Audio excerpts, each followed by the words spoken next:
This is Denise. Her son, James Bulger, should be celebrating his 18th birthday this year. For the first time in 15 years, Denise wants to talk about life after her son's murder and her plans to build a school for bullied children as a lasting memorial to him. I think James has wanted me to do this. You know, his life was taken before he even started school. So, you know, just having his name over a school, it's going to be really nice to see. Frozen in time, the moment in 1993 that James was abducted. The crime was unprecedented and all the more horrific because his killers were children themselves.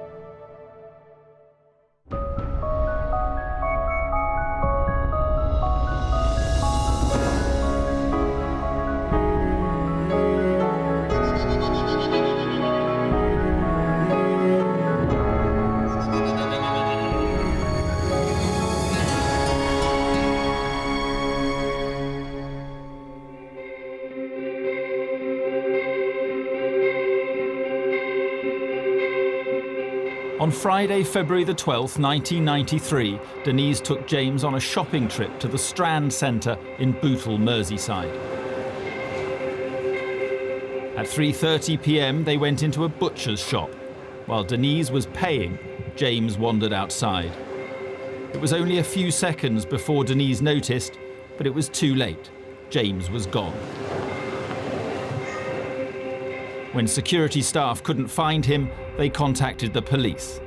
Mandy Waller, a young WPC, was sent to the shopping centre. The call would change her life. I was the first on the scene and the first to speak to Denise about James going missing. It was quite hard to get any details off her because she was so upset about him and sort of saying that, you know, he wouldn't have wandered off, he wouldn't have done this. He'd already been missing more or less half an hour, and we conducted a search of the Strand ourselves as well. It wasn't long before local journalists became aware of the disappearance. Just on my routine police calls, I heard that a little boy had gone missing from the Strand shopping centre in Bootle. And I heard that probably about 5 o'clock, maybe slightly after. And it was a bit of a toss-up, really, whether it would even make a story at that point. Because it was the sort of thing you normally expect it to be resolved quite happily within an hour or two. I think initially, like any parent, you thought, well, he's probably gone somewhere inside the store. He may have gone inside a cupboard or under a counter, or got somewhere where he couldn't, get out of. That was the initial thought. But those early hopes faded. At 5:30 p.m, the Strand closed and James was still missing.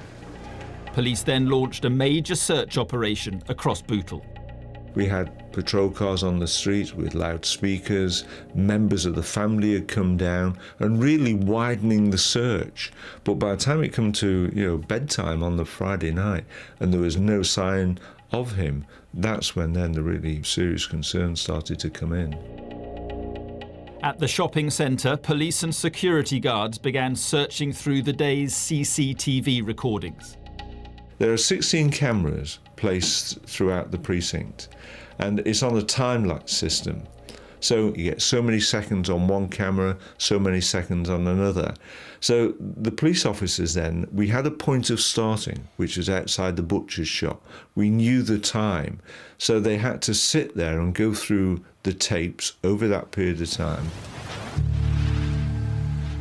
In the middle of the night, officers identified the first frame of James leaving the butcher's at 3:39 p.m. They would soon discover a frame-by-frame account of the crucial minutes following his disappearance. At 3:40 p.m, Denise was pictured on the ground floor, leaving the shop in panic. While she searched downstairs, James was seen on the top floor of the precinct 1 minute later. He appeared to be following 2 boys. The next frame police found would become the most haunting image of the case. Those grainy images where you had the 2 boys walking out of the precinct. One boy holding James's hand.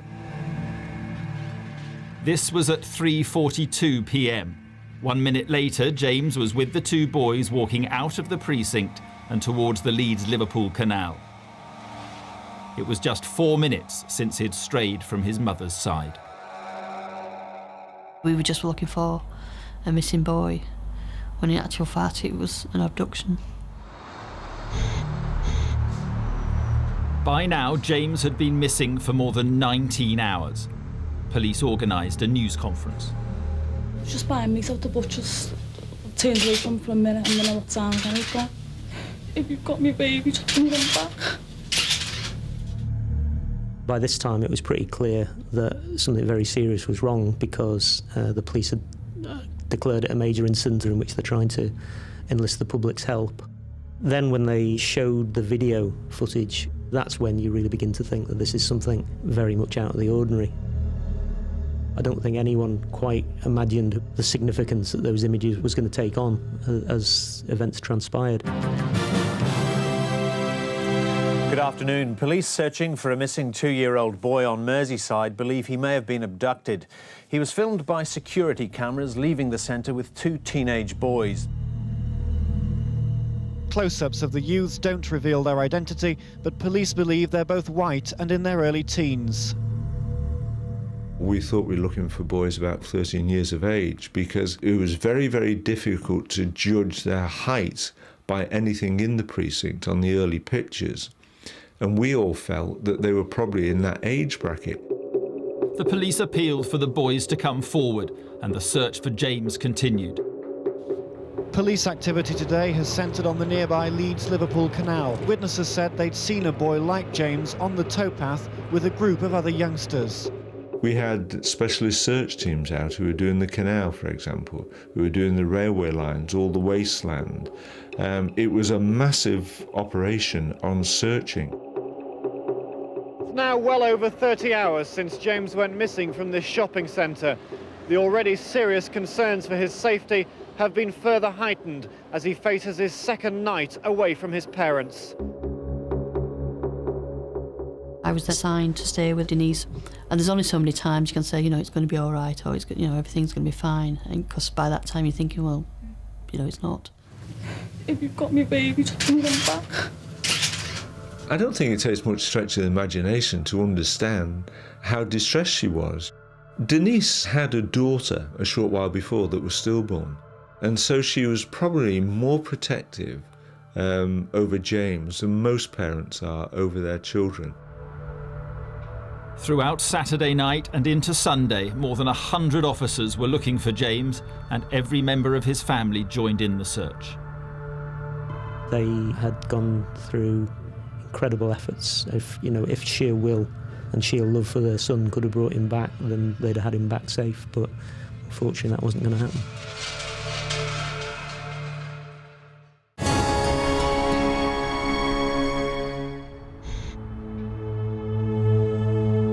On Valentine's Day 1993, the body of a toddler was found on a railway track in Liverpool's Walton district.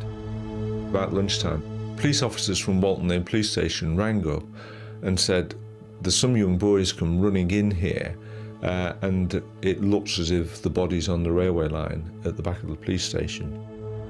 The railway line was nearly 3 miles away from the Strand, the Bootle shopping centre, where 2-year-old James Bulger had become separated from his mother Denise 2 days earlier. CCTV had shown 2 boys leading him outside. Although the body hadn't been formally identified, Denise was told to expect the worst. She just went spark out for a while. He told her, she screamed, and then it was like shh, and she was just not unconscious, but sort of like completely like out of it. Detective Sergeant Phil Roberts was on duty at Bootle Police Station that day.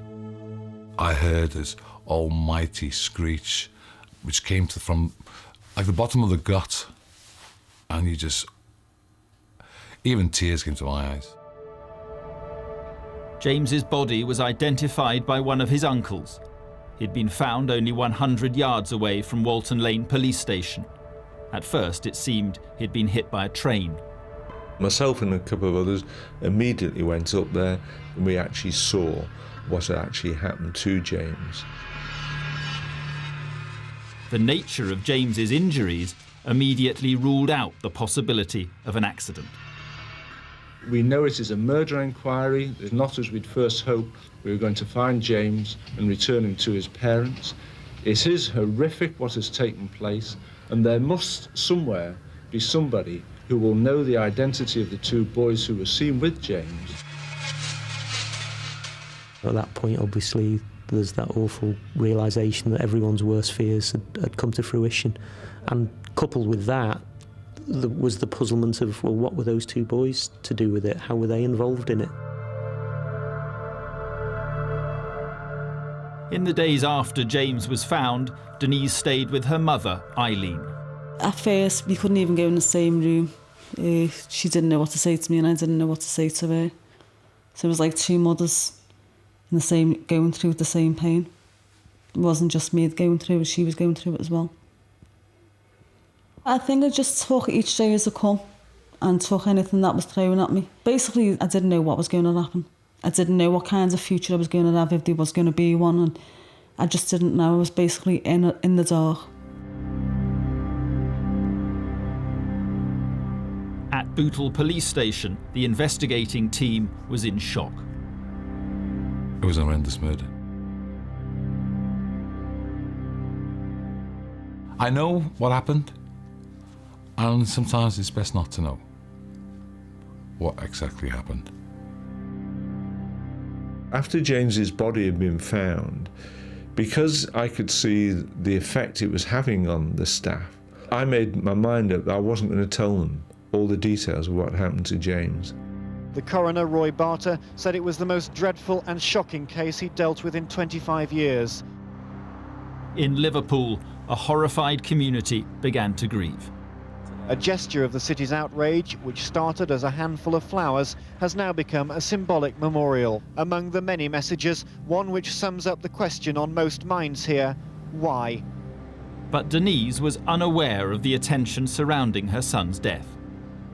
She sort of divorced herself from the whole thing for a while. She was always sort of talking about James and saying, you know, what it was like, how what sort of character he was and everything. He was just really cheeky. I mean, he has a very good sense of humour, a little character, always laughing. He was the most lovable, happy-going kid.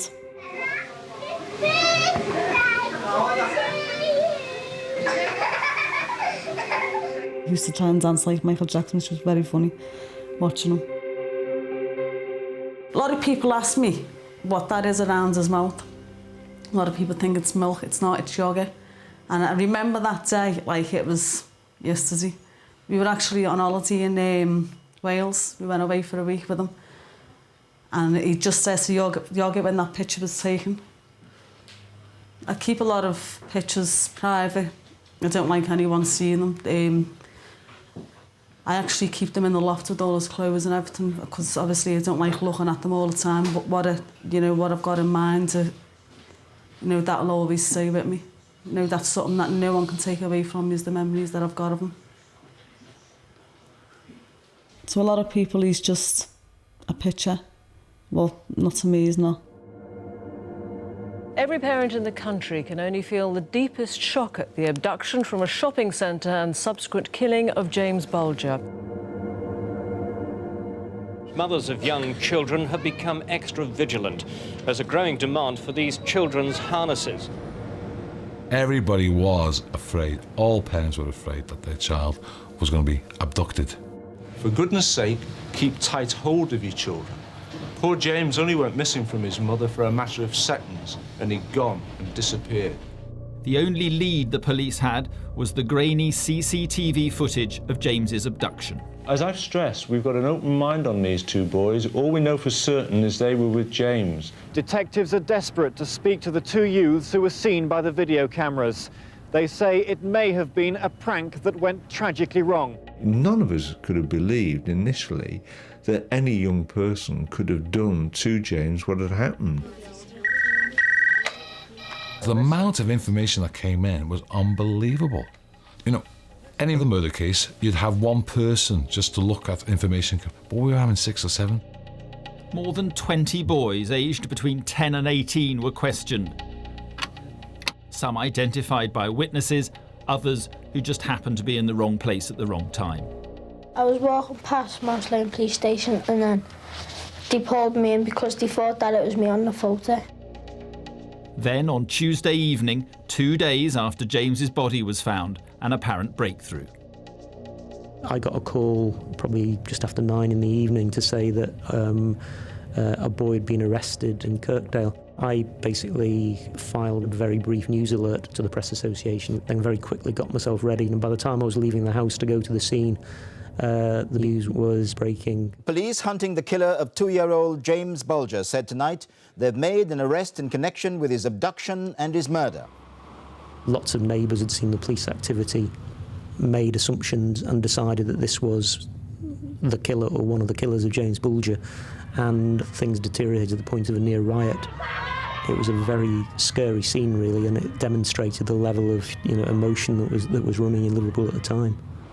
Even though the boy was soon ruled out of the inquiry, he and his family had to move house.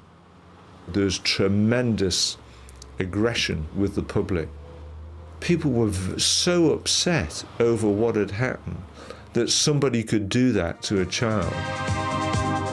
The requests for information continued, and on Thursday evening, the BBC's Crime Watch also launched an appeal.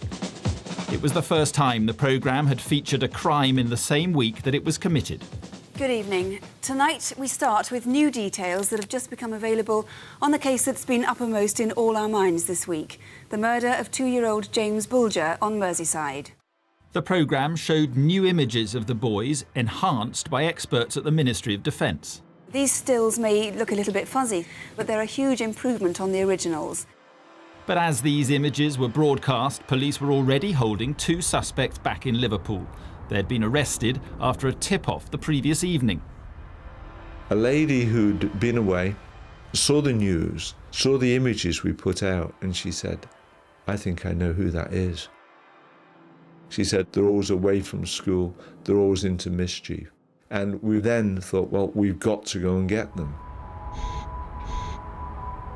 The next morning, 2 teams were ready to make the arrests in plain clothes and unmarked cars. Robert Thompson lived in Walton, not far from the murder scene, with his mother and 2 younger brothers. His 4 older brothers had all been taken into care. He was 10 years old. I went for Thompson, knocked on the door. The mother came down. I explained who I was and the reason what I was there for. I didn't see Thompson at that time. He was still upstairs. I spoke to his young brother, who was about 7 years of age, and he'd said that he knew about the murder, so much so that himself and Thompson had gone down to the scene of where the murder had happened with a bunch of flowers. At that time, you thought to yourself, no, he can't be one of the boys that's responsible. The other boy was John Venables. His parents divorced when he was 3 and shared custody of him, his brother and sister. Teachers described him as an attention seeker. He was also 10 years old. The door was answered by Mrs. Venables, and she called to John, and he came to the top of the stairs. I was quite shocked to see the age and the size of him. Both suspects were taken to separate police stations, away from the media. Detective Superintendent Kirby travelled to London for the Crime Watch appeal, thinking that the boys they had in custody were too young to be responsible for murder. If anyone's got any other information whatsoever that they may think could be of assistance, again, please come to us.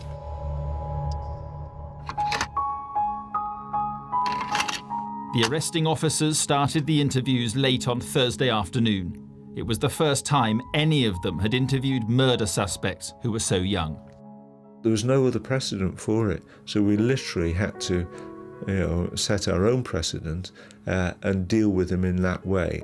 This is an important interview. You're going to the Crown Court with it, whatever happens. If you make a mistake here, something could go terribly wrong. I couldn't be aggressive with him. Everything had to be sort of nice and easy, softly. You have to shut off your own feelings. The police interviews were recorded, but a court injunction now prevents them from being broadcast to protect their identities. The first part of the interviews was you had to go through a process to make sure that they knew the implications of telling lies and telling the truth. The officers asked questions to establish whether each boy could tell fact from fiction. I said, what if I told you that Everton won 9-0 on Saturday? And he said, no, they didn't. That was a lie. You have to also prove the fact that they knew what was right and what's wrong. To establish whether Thompson could tell right from wrong, Detective Sergeant Roberts asked him another question. Was it right or wrong that baby James should have been killed? It was wrong, Thompson replied. Once I proved that, I could sort of kick off the interview. In the first interview with Venables, officers asked him where he'd been on the day James was abducted. Initially, he admitted that he had been in the Bootle New Strand on that day, and in the end, he actually admitted to seeing James. In Thompson's second interview, he also admitted being in the Strand. He finally said he saw James Bulger, but where he did slip up was the fact that he described the clothes he was wearing in detail, and for a young child of 10 years of age to remember that much of what a child was wearing, he must have been in his company for a long, long time. In my view, the key breakthrough was when John Venables asked if he could get fingerprints off skin. On his arrival at the police station, he'd given his fingerprints. It was obviously playing on his mind as the questions were progressing through the interviews. When a child asks you that, there's something to it, and you're only asking for one reason.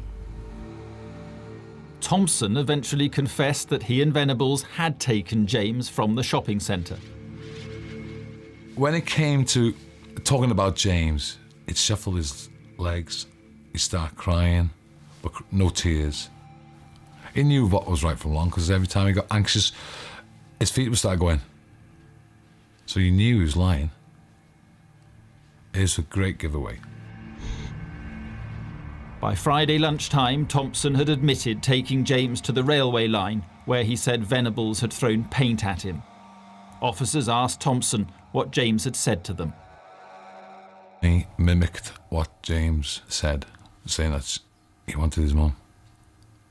And he actually says, I want my mum, and actually gave a sort of a voice like a 3-year-old boy. Now that was eerie. At 12:56 p.m, officers ended another interview with John Venables. Alone with his parents, he then broke down and confessed to being involved in the murder. Police were listening in. He actually admitted being at the scene of where James had died, but all the time he was not the person responsible. He was always laying the blame with Robert Thompson. In the interview, he told us what had happened on the railway line and how James had met his death and what they'd done to try and make it look as though it had been an accident. To actually sit there and listen to what such a young child could get himself involved in to that degree is just frightening. Something to stick in your mind forever. Robert Thompson still refused to admit to his own involvement in James's death. He blamed everything on Venables. I just knew he was the main instigator of the whole thing. There was no remorse. Absolutely no remorse. Definitely not. I won't be ever convinced that he had any remorse. Despite their differing stories, the police were now confident they had sufficient evidence against both suspects. 6:40 p.m. today, Saturday the 20th of February 1993, two 10-year-old boys from the Walton area have been charged with the abduction and murder of James Bulger.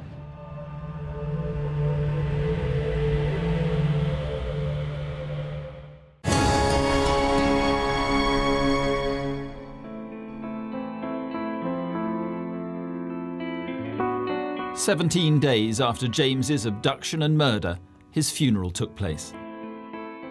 We wish that we could turn the clock back 2.5 weeks.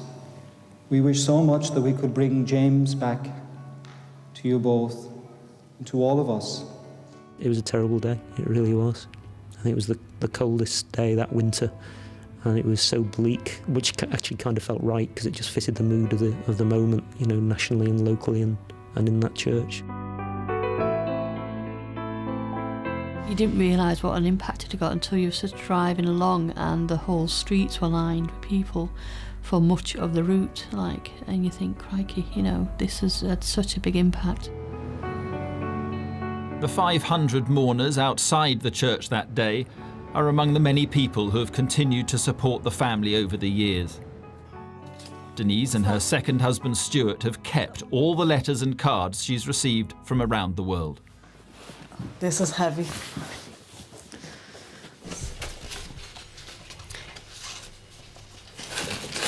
Just going through to the bottom of this box, there's just absolutely tons in one box here. This is just one of 7 boxes, and we've got how many sacks up there? There's another 10 boxes in the lot. Oh, 10 boxes. There's another 5 sacks. 5 sacks, which postal is sacks. 18th of November 1993, South Africa. You still get letters to this day from people that I don't know saying that they remember James, which I think's really lovely. But some of them wasn't even, James Bulger's mum, and that was it on the envelope. Or the parents of James Bulger, and they were getting here. Sarah Ferguson, she wrote to me. Now, I even remember what she put in her letter. She was saying she was putting her girls to bed one night, and she thought of James, and thought, no, I should have been putting my child to bed when she was putting her 2 girls to bed. She just had to write to me. She said she was crying, and she just had to write to me and send support and sympathy to me, and I think it was lovely for us to do. And no one could get over just how many people were writing to me and how many people thought of James. And there was people saying that they were crying when it happened, and you can't imagine that, can you? And just by looking at that little box there, which carries so many lessons, there's more good people in the world than what there is bad. And I've always said that.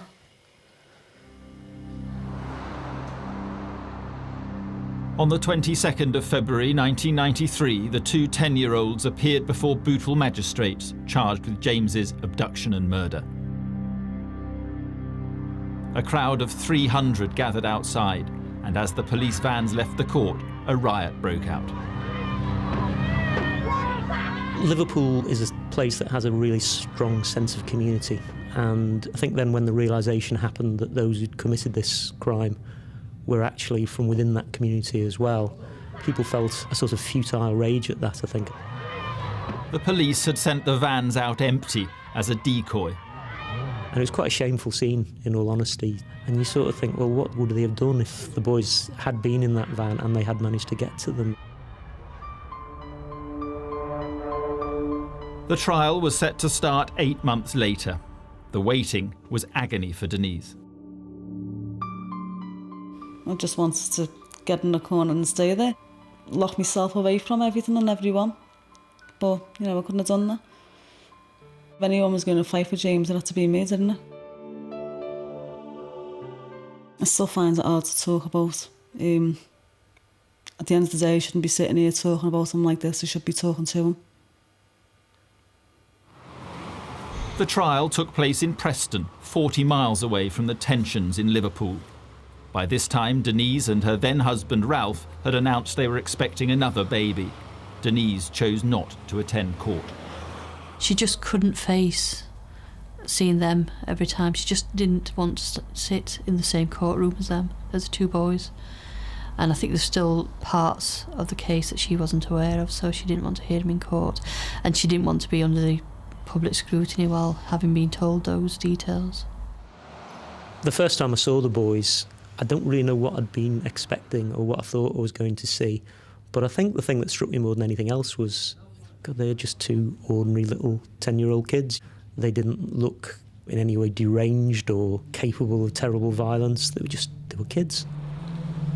As well as pleading not guilty to James's abduction and murder, they denied a 3rd charge, the attempted abduction of another boy in the same shopping centre earlier that day. I think what people generally aren't aware of is the fact that at 12:30, a lady who had 2 children, a boy and girl, she saw Thompson and Venables and overheard Thompson say, "We'll take one of these." Now, she thought that they were going to go shoplifting, but Venables confirmed in his interview it was their intention to take one of those children into the road outside where the buses and the taxis are and push the child underneath the bus or the taxi to make it look like a tragic fatal accident. Thompson and Venables, who were now 11, were old enough to be convicted of murder, but only if the jury believed they knew what they had done was seriously wrong. Their police interviews were played in court, where they were referred to as Child A and Child B. In the interviews, A describes an attack on James Bulger, admits being present, but blames B for it and says, "I never touched the baby." They were trying to be crafty and trying to get out of it and try and talk the way out of it in the way that a child would try to talk the way out of any kind of trouble, really. Hearing that kind of behaviour associated with something as grave as this was a very strange experience, it really was. 37 witnesses were called. Each had seen James with Thompson and Venables at different points of their journey to the railway line. We were able to say to the court, we're not relying on what these boys are saying completely, because at each stage of that journey, there are other people who will corroborate and identify them and what they're saying they did or where they went to. They'd been seen at the canal, a busy roundabout, at Hillside School, on Breeze Hill. Some of the witnesses talked to them, asking if James was okay. As they walked across this field, they told a woman that the toddler was lost and they were taking him to a police station. Thompson told a school friend they met by City Road that James was Venables' brother and he was crying because he had fallen over. The last witness was a young girl who saw them take James up an embankment off Walton Lane. By that time, James had walked nearly 3 miles. It was like little snapshots within a picture of events that took place over, I don't know, probably an hour, hour and a quarter. The witnesses seem to blame themselves to a large extent for not having intervened, which is a very understandable reaction. But, you know, how were they to know? You just would never in your wildest dreams imagine that, you know, those boys could be capable of such a thing. The jury also heard forensic evidence. The blue paint that was found on James was also on the boy's clothing. James's hair was recovered from Thompson's shoe and Venables' coat. Within their shoes, there was blood and hair, which actually confirmed what had actually taken place at the scene. You know, to show that the blood that was there was James's blood. That evidence proved that both Thompson and Venables had been involved in the violence. After 3 weeks, the jury were sent out to consider their verdict. People tend to think, you know, that it was just an instantaneous event that happened. It wasn't. Thompson and Venables knew they were going to kill a boy, a young boy, that day. They had ample opportunity to release him and let him go into the care of responsible adults, but they didn't. They led him all over the place to the railway line where they murdered him. But if the jury felt that Thompson and Venables were not responsible for their actions, they could only return a verdict of manslaughter. I was petrified, absolutely petrified. I remember sitting there thinking, this is stupid. I've waited for juries to come back more times than I care to remember. The jury returned within 6 hours. Denise came to court to hear the verdict. Guilty of murdering James Bulger, evil and brutal, says the judge. 2 11-year-old boys are tonight beginning sentences for the murder of James Bulger, the 2-year-old Liverpool boy. It was just total and utter relief, and I felt, yes, we've done it. And I just couldn't help but just getting up and going up to Denise, you know, and giving her a hug. The judge told Thompson and Venables that what they'd done was an act of unparalleled evil and barbarity. It was both cunning and wicked, and they would be detained for very many years. Less than a month later, Denise gave birth to Michael James. Well, I know why I'm here, because I had Michael. I think Michael did give me that strength that I needed to carry on. At the end of the day, I had this little boy in my arms that needed a mother. He needed me, and he needed my attention. While the Bulger family quietly came to terms with their loss, James's murder continued to make headlines. People wanted to understand why Thompson and Venables had done what they did. There must be a reason as to why they took James that day. We as the interview team never really got to the bottom of what was behind it. We established the truth, we established the facts, but what was in the minds of John Venables and Robert Thompson, we never really found out.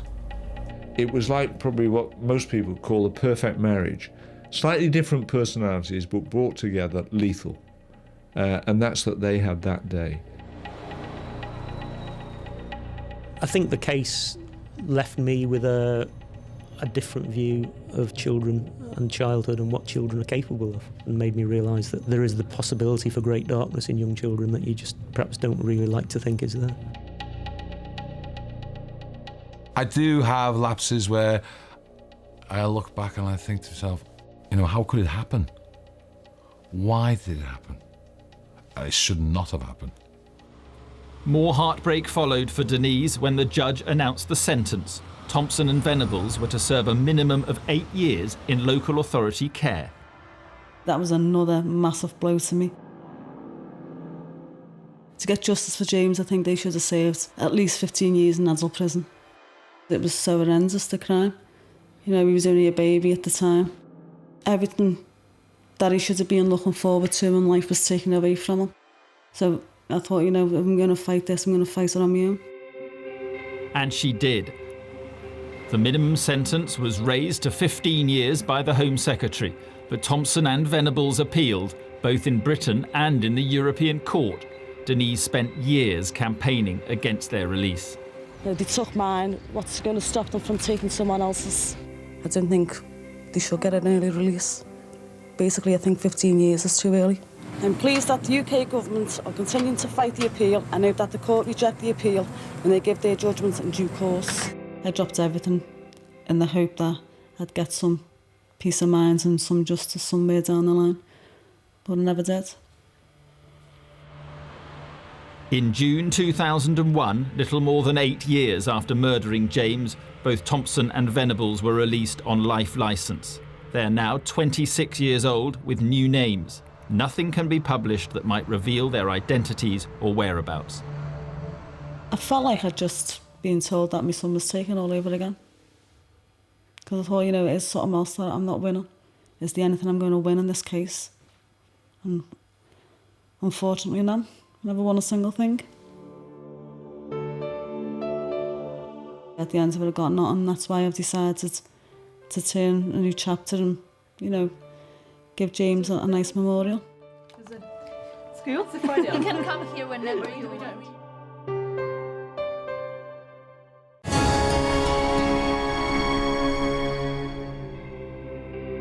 In February 1993, James Bulger was abducted and murdered by two 10-year-olds. His death put an unbearable strain on his parents' marriage, and the couple separated in 1994. 3 years later, Denise met Stuart Fergus. When I first met Denise, obviously, I didn't know who she was. And as we started getting more involved, she said, you know, James is a part of my life, always will be. If you think it's going to be too much, you know, be friends, but that's all it will be, you know. But I like Denise and I'm still here. I'm putting my own words in as well. You're not meant to be changing anything there, you're meant to just be copying it. You can't do anything without changing it, you know. He's got to change everything. When he starts building a rabbit hutch, it turns into a shed. He's been a shoulder to cry on, someone to shout at, take everything out on. So really, I feel sorry for him. Yeah, he did have a head of hair until he met me. Denise and Stuart married in 1998. As well as Michael, they have two sons of their own. She's so protective of the boys. She's very aware that she doesn't want their photos being put out anywhere, because she still fears that that Thompson and Venables are still there, like, you know. No one could understand how I feel. Right down to the kids playing in the front garden. Don't like them by the railings. I sit in that chair right by the window so I can watch them. It's a horrible thing that I've got to live with now if I go out shopping. One's 9, one's 10, Michael's 14. They've still got to stay by my side. They've still got the childhood, they still have enjoyments, but they just can't do things like walk down the street on their own just because of it's in Denise's mind, it's her anxiety that something could happen. So they can't do that. But Denise makes sure her family understand why she's so protective. I wanted them to grow up with what happened to James. You don't know the full extent of what happened to him. Even I don't know that. But I'm as open as possible with them. James is the eldest brother to all the children. He is my stepson as well. So yeah, he is part of the family. And 15 years after his death, the name James Bulger still has an impact around the world. Everyone in Liverpool remember James. Even if they didn't know him, they still say he's a part of their life now. People around the world, you know, they write to me and say he's a part of their lives. I'm sure as a community and people pull together, we can look out for other kids. And that's what I'm trying to do, is look out for other kids. This year, when James would have turned 18, Denise decided to create a memorial to him. The idea came from a meeting with broadcaster Esther Ranson.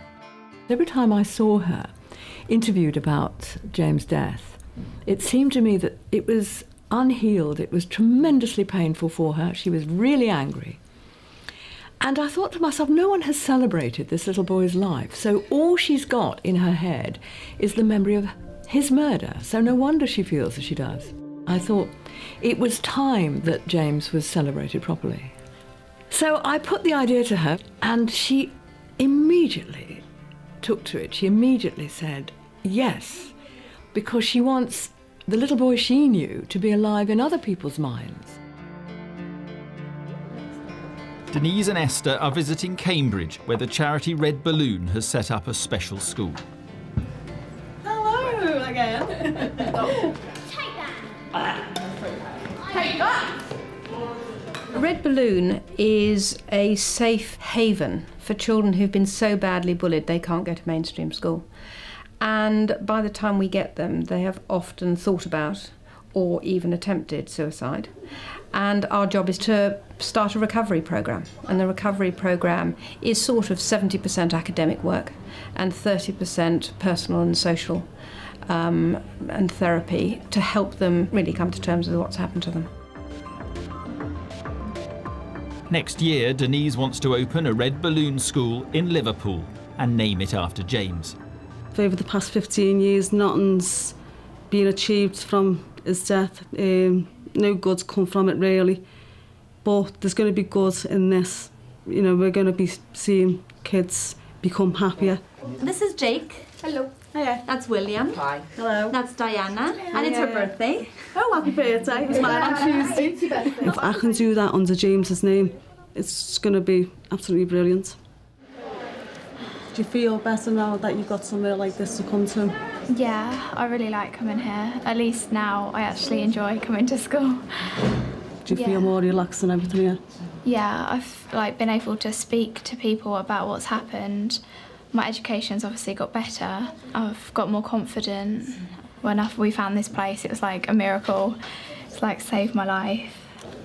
But looking around this, I think it's absolutely fantastic, and just seeing all the kids smiling and the ways they're all getting on, like you passed all kinds of exams and everything. You've just talked that you would have committed suicide if this house wasn't here.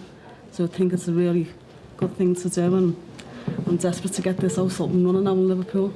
I can't believe how much she's changed. I can't believe that the woman who could barely say a word, the silent woman, the shy woman I met, now does interviews, goes out and promotes the charity. She tells me she's got a reason now to walk out of her house, something to look forward to, and it's changed her completely. You can see it in her face. She's enjoying it. She's enjoying finding things out, looking forward to things. Doesn't matter if there's a mountain, a wall in front of her, she will get through it, get past it to make this happen. She sets something in her eyes and she goes for it. You look really well. Thank I can't you. understand why kids are getting bullied today because you look absolutely gorgeous. Thank you. Do you realise how much you've changed? I feel a lot different. I just feel, you know, I've got something to go for now, and what I'm looking forward to is being able to pick myself up and say, today I'm going to visit the home, see how the kids are getting on in there, and you know, see what's happening in there. And that day I can't wait for. Happy birthday. I feel more positive. I feel a lot stronger. I've come a long way, and I'm going to turn a new corner now, and I just want to make sure that kids get the best of everything.